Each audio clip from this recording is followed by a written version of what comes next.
ఏంది అల్లుడా మొహం ఉల్లిగడ్డలో పెట్టావు? ఫారిన్ క్లయింట్స్ తో మీటింగ్ మావా, అలసిపోయా.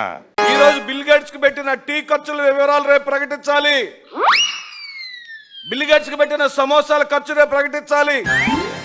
బిల్ గేట్స్ కోసం పెట్టిన స్నాక్స్ భోజనాల ఖర్చులు, మీరు తైతక్కలాడడానికి చేసిన కార్పెట్ ఖర్చులు, ఆ వివరాలన్నీ కూడా రేపు ప్రజలకు వివరించి చెప్పాలి. ఫారిన్ క్లయింట్సా? అయితే బాగా ఖర్చు ఉంటదిగా. టీలు సమోసాలు తెప్పించావా? అది బిజినెస్ మీటింగ్ మావా, నీలాగా కాకా హోటల్లో మందుతాయతో కబుర్లు అనుకున్నావా? ఇప్పుడు నా పాత ఖాతాల గురించి ఎందుకులే, అసలే నా గంట వీడియో లీక్ చేస్తా అని బెదిరిస్తుంది. లుక్కాపి లెక్క సంగతి తెలుసు. టీలు సమోసాలు స్నాక్స్ భోజనాలకు ఎంత ఖర్చయింది? నీకు దండం పెడతా, కావాలంటే 5 రూపాయలు పేటిఎం చేస్తా, కాసేపు సైలెంట్ గా ఉంది మామ. పేటిఎం కరో.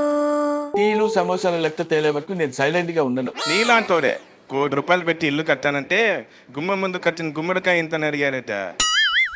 లైఫ్ చేంజ్ అయ్యి బిజినెస్ మీటింగ్ జరిగితే బొలుగొర్రలాగా టీలు సమోసాలు అంటావేంటి?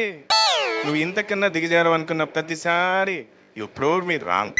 ఏంది అల్లుడు, ఖర్చులు అనవటం కూడా దిగాడమేనా? పెద్ద పెద్ద లీడర్లే టీలు సమోసాల ఖర్చులు అడుగుతున్నారు తెలుసా?